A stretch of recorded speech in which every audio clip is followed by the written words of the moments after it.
Muy buenas noches.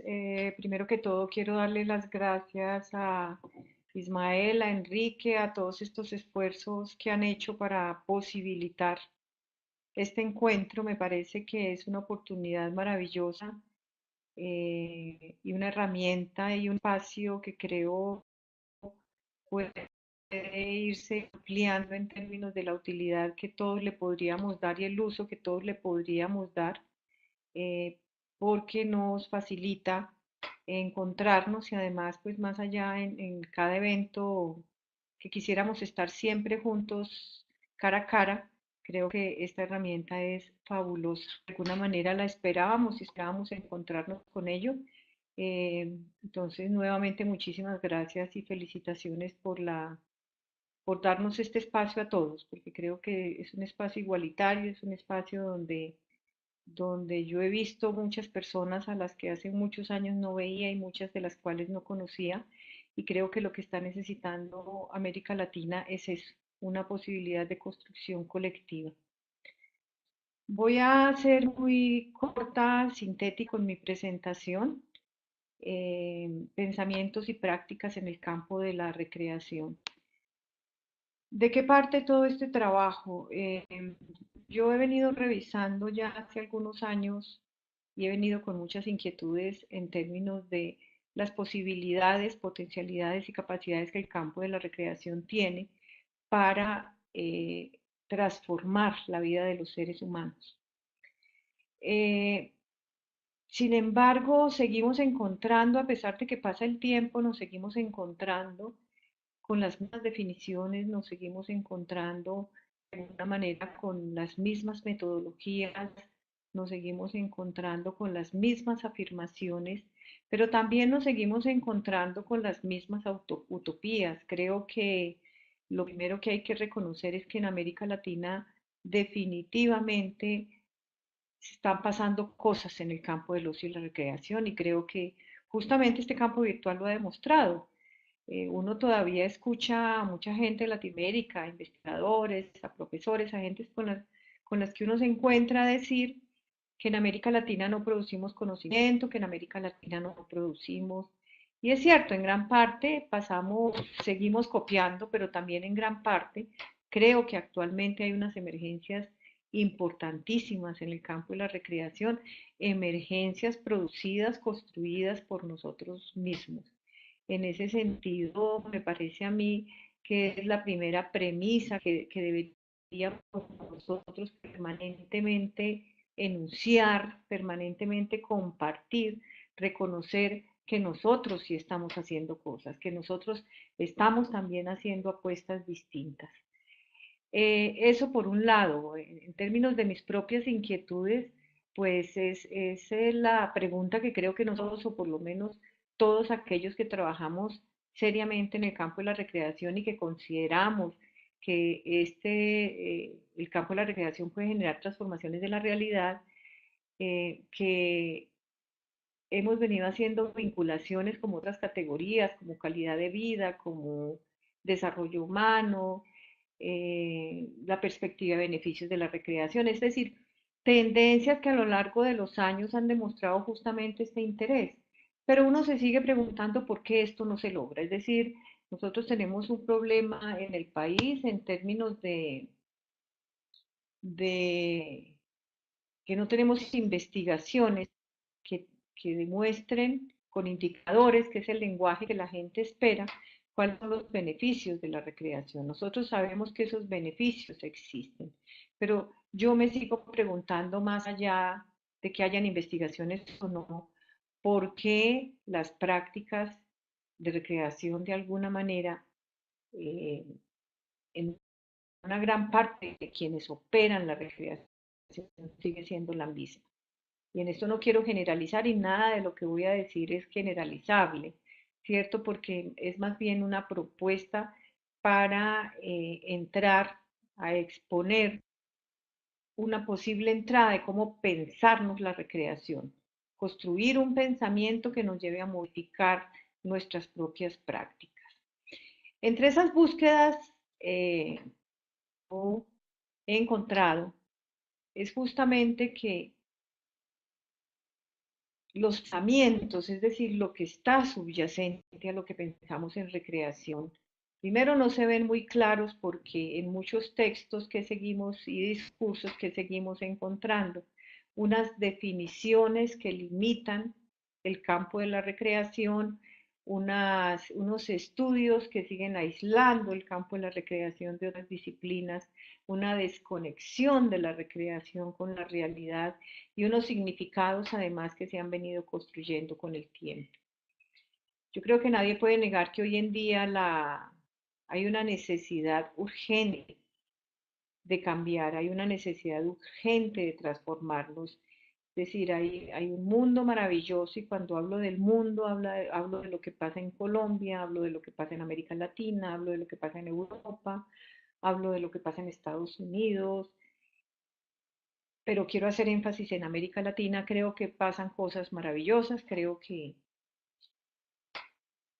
no podemos hablar poco del mundo, se nos acabó, pero sí es cierto que están pasando también muchísimas otras cosas que son necesarias de cambiar, es decir, creo que llegó la hora y pues no llegó la hora, creo que en Latinoamérica se viene haciendo, de preguntarse qué es lo que tenemos que cambiar, desde dónde pensarnos este estar estando en la vida, porque definitivamente muchas de las cosas que hacemos no están funcionando.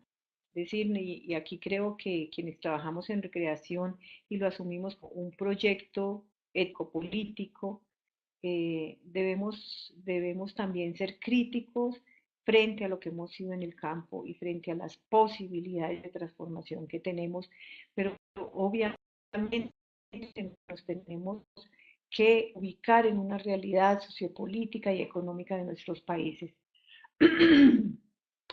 Y creo que los indicadores existentes nos lo muestran, es decir, no podemos negar las inequidades, las pobrezas, las violencias que existen en nuestros países, violencias que incluso se dan como de la recreación porque son producto de unas lógicas de razonamiento que es a lo que yo voy a hablar posteriormente, que nos mantienen ahí y nosotros nos mantenemos ahí. Entonces, mi propuesta es justamente cómo entrar a mirar de otra manera y cómo construir una colocación distinta frente al campo de la recreación. ¿Desde dónde mirarlo? Eh, yo a partir de mi trabajo de doctorado y desde algunas construcciones que he venido haciendo, eh, he venido construyendo como un modo de aproximarse al campo de la recreación, a la lectura del campo y la recreación, partiendo de una conexión distinta de esas entradas que tenemos con el campo. Me explico. Como venía diciendo yo previamente, y voy a intentar ser muy sencilla en esto, como venía diciendo previamente, nosotros entramos al campo por una mirada que nos ha sido predeterminada. Entonces, por dar un ejemplo, entramos al campo desde una posición en blanco y negro, ¿cierto? Donde lo ponemos en contraposición ocio-trabajo. Entonces, entramos ahí justamente estableciendo una relación con el trabajo, pero desconectándolo de otro tipo de relaciones. Y siempre entramos por ahí, o entramos por una historia de cómo se construyó el ocio o de cómo se construyó esa categoría tiempo libre o cómo se construyó esa categoría recreación, siempre desde lo mismo. Entonces, uno a veces va a las conferencias y parece como un déjà vu, como devolverse y siempre está en lo mismo. Entonces, la propuesta de la que yo hablo acá tiene que ver justamente con salirse de esas categorías, viendo primero que la ocio y creación están imbrincadas en la vida cotidiana de la gente. ¿Sí? Entonces, en esa medida no lo podemos trabajar como una categoría separada de la vida, que eso es producto de una lógica de razonamiento occidental, ¿cierto? Al asumirlo como una categoría, como un fenómeno, y no solo un fenómeno, una vivencia, algo que pasa en concreto en la vida de los seres humanos, sucede en esa vida cotidiana. Entonces, por una parte tenemos eso. Por otra parte, yo he venido trabajando la categoría totalidad. La categoría de totalidad es una categoría de la filosofía que la aprendí eh, y la comprendí a partir de algunas reflexiones y enseñanzas de Hugo Semmelmann de usar la totalidad como un recurso de razonamiento. Entonces, y desde esa categoría totalidad es que yo he venido trabajando justamente esas miradas al campo. Entonces, como vemos aquí en la gráfica, si yo entro por la categoría totalidad, no quiere decir, y eso es importante anotarlo, no quiere decir que nosotros nos conozcamos, comprendamos una realidad en todo su fenómeno, con todos sus fenómenos y todas sus relaciones. Es que yo entro a estudiar el fenómeno del ocio y la recreación en una realidad, conectado a una realidad con unas relaciones que se dan en esa realidad. Y doy cuenta de eso como un fenómeno sociohistórico. Entonces, es desde ahí, desde donde yo entro. ¿Cuáles son las diferentes miradas? Como les decía, la categoría totalidad nos permite a nosotros justamente mantener esas relaciones. Entonces, si yo entro por el campo de la recreación, como lo vemos en esta gráfica, vemos en todas sus relaciones y, y no solo en todas sus relaciones, sino situada en una realidad histórica y en una coyuntura particular, sin negar las influencias que tiene, pero por ejemplo, en el caso de Colombia, yo miro el campo de la recreación desde lo que pasa en Colombia, ¿cierto? Pero eso no hace que yo la desconecte en sus relaciones con América Latina y que miremos críticamente esos procesos de la globalización, por dar un ejemplo. ¿Sí? Y también es entender que esas realidades no son realidades estandarizadas, sino que son realidades muy diversas donde las influencias también se dan de manera diversa. Pero también el hecho de que yo mire el campo de la recreación, lo mire como, primero podría ser como un campo institucional, como un campo de relaciones, pero también como un fenómeno sociohistórico. Sin olvidar entonces, y ahí viene la gráfica de abajo, la del espacio, que yo estudio el campo de la recreación y las comprensiones, las articulaciones, las dinámicas, los fenómenos que se dan en él inciden en cómo se configuran en lo concreto de la vida cotidiana de los seres humanos la experiencia de ocio. ¿Sí? Que ahí es donde vienen muchas de estas discusiones que hay sobre la libertad, que son discusiones eh, extendidas desde hace décadas, ¿cierto? Por ejemplo, en términos de la postura que hay, que la libertad, muchos o algunos autores afirman que la libertad en el ocio no existe justamente porque está influenciada y predeterminada por estas lógicas de razonamiento, algunos lo llaman por los sistemas, el otro hablan de ocio hegemónico, es decir, hay muchas formas en que hemos señalado estas influencias y estas relaciones de lo que sucede en la experiencia con la realidad.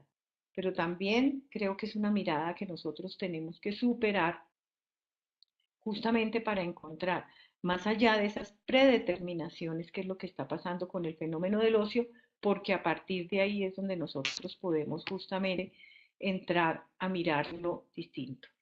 Entonces, las categorías que yo he construido, y ya voy a explicar un poco esto, eh, tienen que ver con estas lógicas de razonamiento desde las que les hablo, desde donde yo me hago las preguntas. Entonces, estamos viendo en la gráfica un círculo donde dice totalidad minimizante y excluyente, lo dado, totalidades divergentes, dialogantes, lo propio, y realidad configurada, lo posible.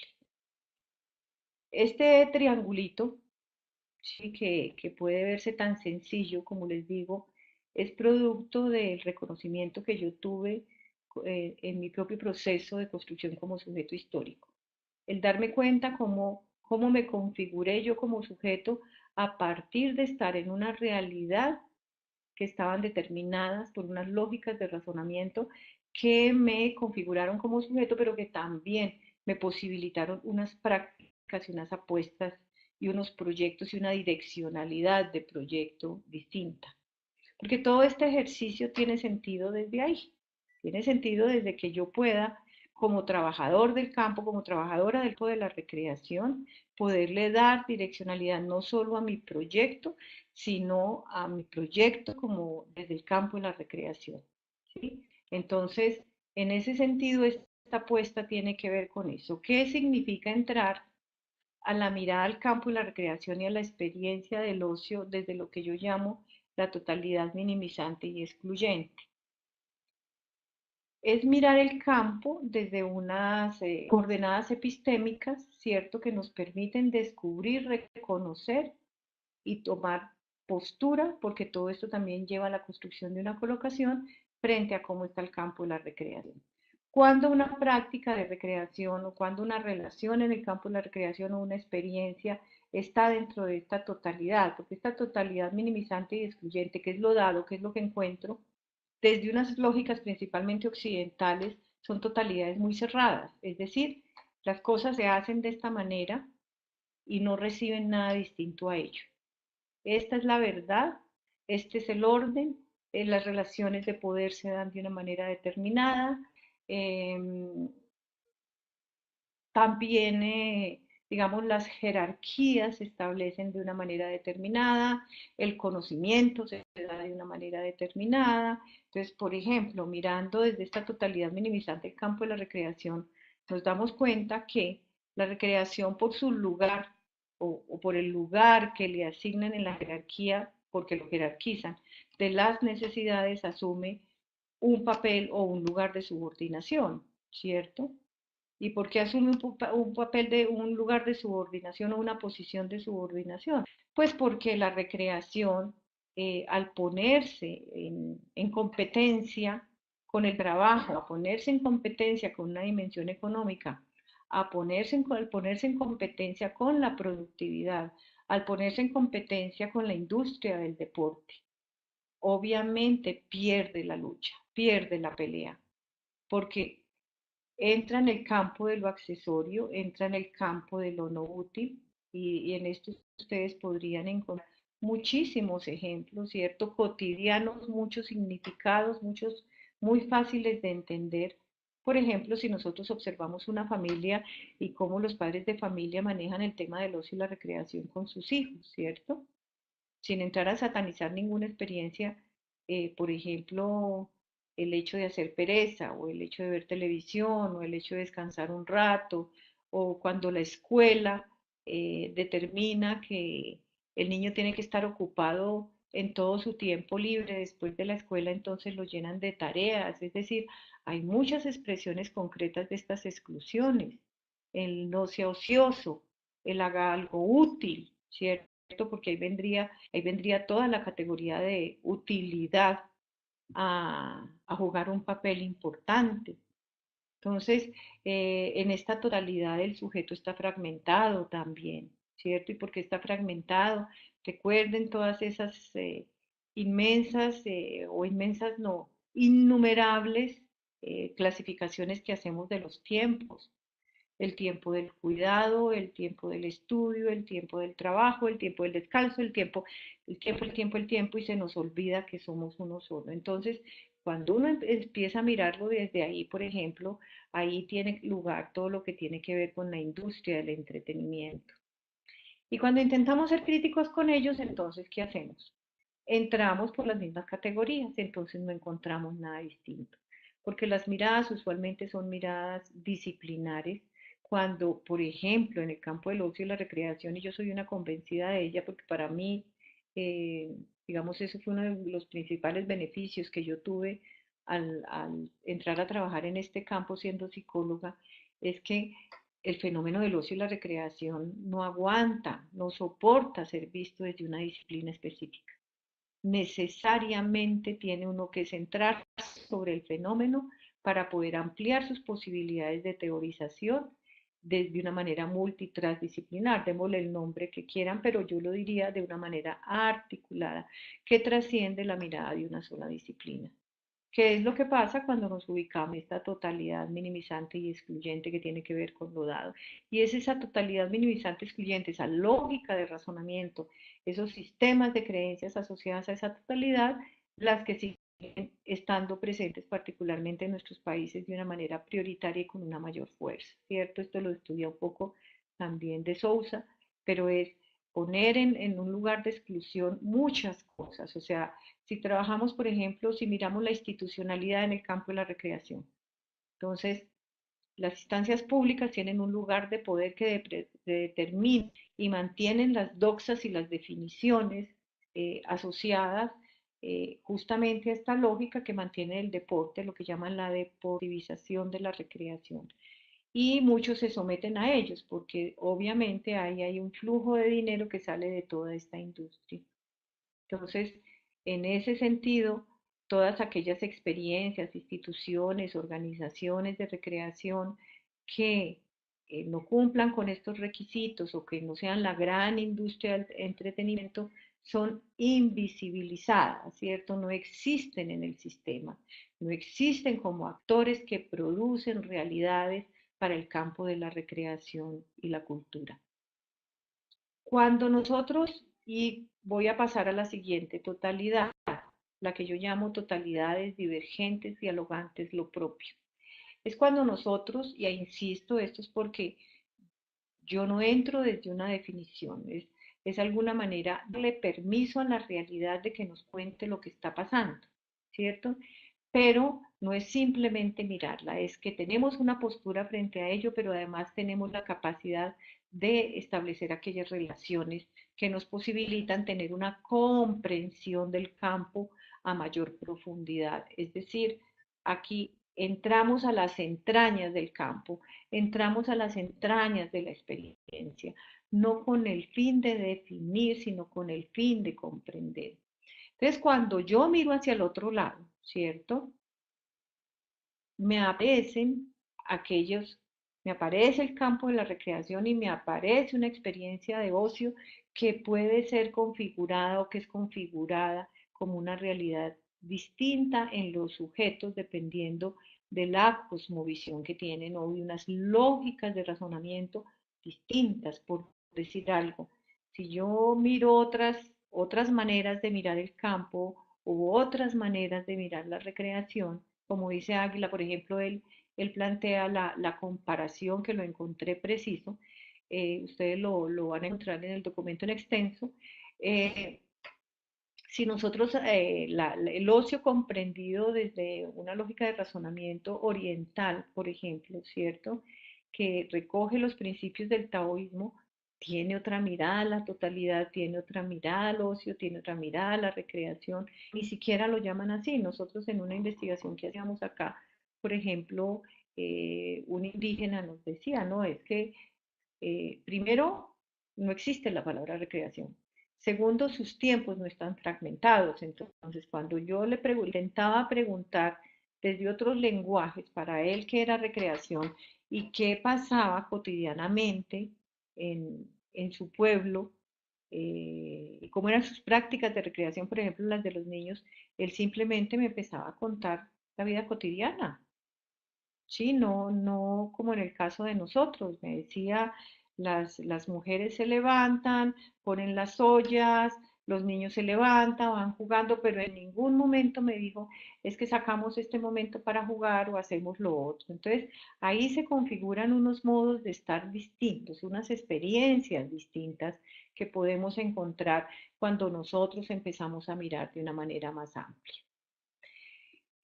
El de abajo, que es la realidad configurada, lo posible, tiene que ver en cómo yo pongo en relación estas totalidades para construir nuestra propia lógica de razonamiento desde una perspectiva mucho más esperanzadora. Es decir, yo no me puedo quedar en la totalidad minimizante y excluyente como a veces que parecemos, es como diríamos aquí en Colombia, un rosario de quejas, ¿cierto? De el campo se acabó, aquí no hacemos nada, todo es hegemónico. No, no, es mirar justamente en esas totalidades divergentes, todas esas virtualidades, esos mundos posibles que salen ahí, que podemos ver. que es la postura de la epistemología del presente potencial de Hugo Semelman, que es lograr ver en la realidad todas esas emergencias, que es lo que yo insisto está pasando en América Latina. Innumerables emergencias, construcciones, reflexiones que se están haciendo, prácticas están cambiando, que nos van a permitir transformar, porque yo sí soy una convencida, sin que sea esto una postura mesiánica, porque no creo que nosotros del campo del ocio y la recreación vayamos a cambiar el mundo, ni mucho menos, ¿cierto? Somos parte de un mundo y somos productores de realidad porque somos sujetos con poder para hacerlo y creo que gran parte de los espacios, del potencial, pero también de la capacidad que se traduce en capacidad de los tiempos, espacios de ocio, es solamente que el sujeto recupere el poder. Aquí estas preguntas dan unos ejemplos de cuáles serían algunas categorías desde el cual mirar estas realidades. ¿Cuál es el lugar del sujeto en la experiencia?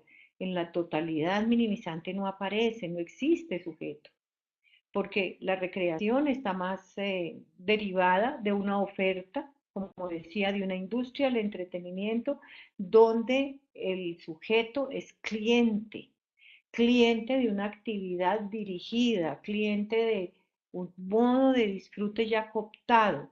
¿Cuál es el lugar del sujeto en otras experiencias? Por ejemplo, en los orientales es la presencia del sujeto mismo. Sin eso no existe la recreación y muchas prácticas de ellos nosotros podríamos categorizarlas ahí. Sí, ¿qué pasa cuando yo puedo con conciencia plena vivir una experiencia de ocio? Si yo lo miro desde el lugar de los actores del campo, nos pasa exactamente lo mismo. Es decir, ¿qué lugar tiene el actor en este proceso de construcción del campo de la recreación, por ejemplo, para la acción de política pública en recreación?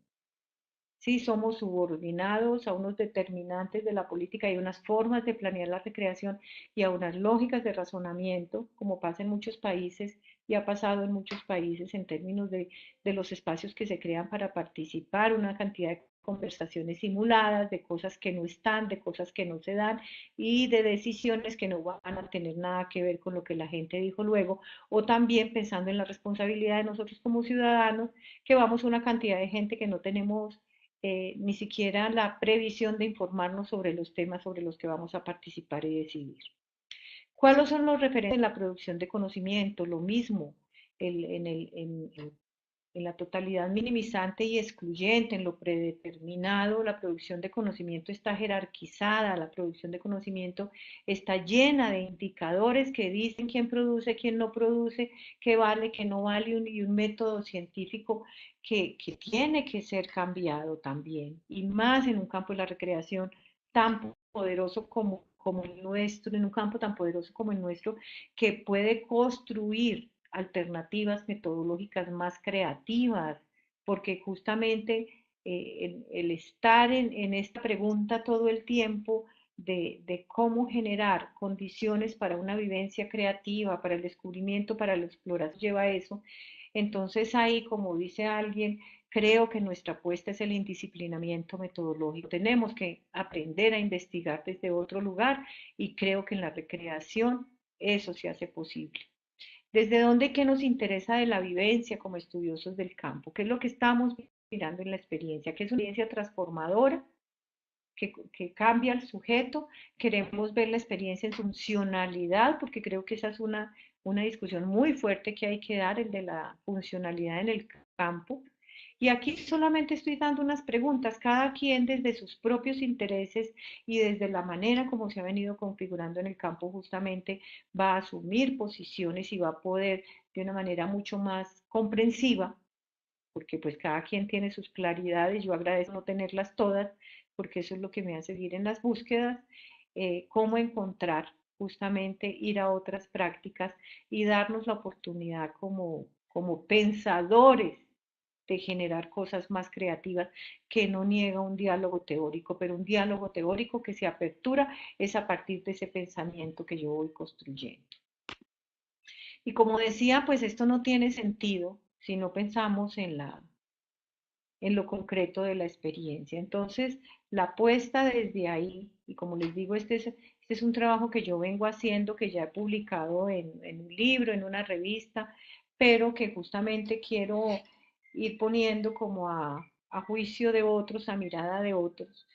Tiene que ver con esto que estoy planteando acá. Justamente yo considero, y esa es como la hipótesis, que si nosotros logramos crear condiciones para una vivencia de ocio significativa, que haga, que haga que el sujeto tenga rupturas con la vida cotidiana, que le obligue a romper, a poner en juicio, a poner en escena todas esas subjetividades y esas regularidades que lo mantienen en la vida en un nivel de confort. Pienso que estamos haciendo un gran trabajo. Es decir, y ahí además tiene que ver bien con la ruptura con esas lógicas. Es decir, como explicaba en la diapositiva anterior, si nosotros primero logramos reconocer dónde estamos ubicados, cuál es nuestra propia colocación, pero también creamos espacios donde el sujeto puede hacer eso, ¿cierto? Donde el sujeto puede preguntarse cosas, era lo que yo decía alguna vez en una conferencia, no es que, como se ha dicho siempre, porque eso es histórico en los estudios de ocio, en muchos estudios de ocio, que nosotros estamos para que la gente escape de la realidad, para que creemos como ese oasis. Yo no creo mucho en eso. ¿En qué sentido? Creo que sí podemos hacer que la gente tome distancia de la realidad, pero nunca va a escapar de ella. Entonces, al tomar distancia de esa realidad, la idea es que la pueda mirar distinto. De ahí la importancia de las artes, de ahí la importancia de, por ejemplo, la literatura, del teatro, de la lectura, de las simulaciones, de la creación de escenarios distintos, desordenar las cosas, ¿cierto? Porque desde esta totalidad minimizante, por ejemplo, a mí me frustra mucho y lo pongo en muchos casos como ejemplo, que la gente contrata programas de recreación para niños y niñas, pero se espera que ellos estén ornaditos y sentaditos en las mesas dibujando cuadritos muy perfectos y llega el adulto que contrató, la empresa que contrató y dice, divinos, todo está sucediendo como esperábamos. Es distinto a esperar que se desordene, ¿cierto? Porque pasamos del determinismo al holismo, de la certeza a la incertidumbre. Por ejemplo, la incertidumbre es una categoría que creo que en recreación debemos ayudar a manejar en los sujetos.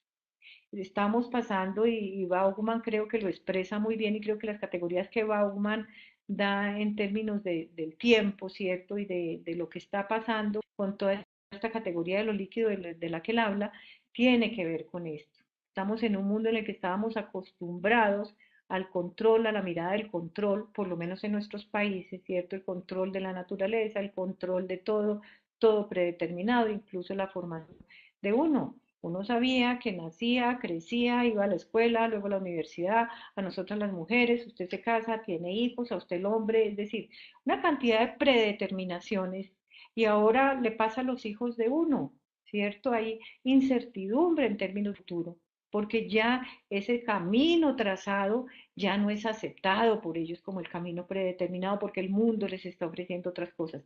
Pero son tantas cosas tan complejas, mirando todas estas totalidades, justamente que los procesos de decisión son distintos. Yo creo que estos espacios tiempo de ocio y es parte de lo que nosotros debemos hacer un esfuerzo inmenso por comprender, es cómo se está construyendo estos nuevos setos lúdicos. Creo que hay unas nuevas formas también de significar el tiempo, de significar el espacio, de significar al otro, ¿cierto?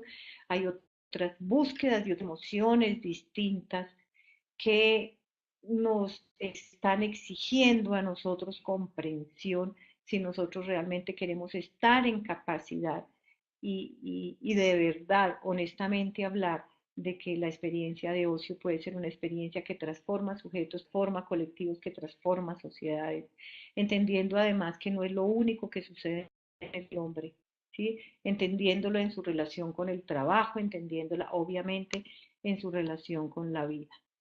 Entonces, en este sentido, y quiero leer la última diapositiva, encontraríamos en la vivencia de ocio la estrategia para subvertir, contradecir, replantear la realidad misma.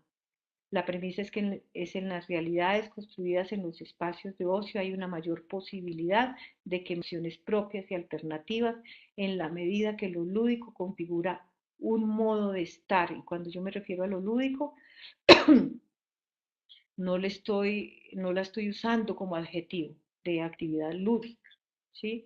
La estoy usando como en mi significación como una dimensión del desarrollo y en la medida en que nosotros podemos potenciar desde el disfrute, desde la alegría, desde el estar distinto, se apertura el campo emocional de los sujetos, se apertura cognitiva e intelectualmente el sujeto.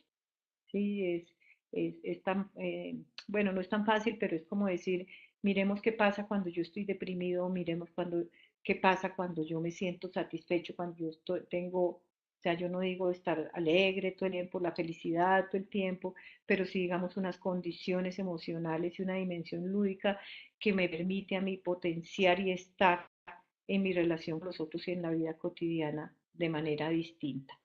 Creo que desde nosotros realmente podemos configurarnos como un movimiento, como un campo que se resiste a unas lógicas de razonamiento que nos siguen avasallando y que nos siguen exigiendo a nosotros, a toda persona que se considere más o menos consciente en este planeta, de cambios necesarios para un buen vivir de todos. Esa es la propuesta, iremos hablando sobre ella, pues porque aquí fue expuesta de manera muy sintética y pues muchas de las cosas que hablé obviamente merecen mucha más profundización. Pero creo que aquí estamos, justamente este campo virtual nos sirve para preguntarnos sobre estas cosas que estoy planteando. Muchísimas gracias y muchísimas gracias por el espacio.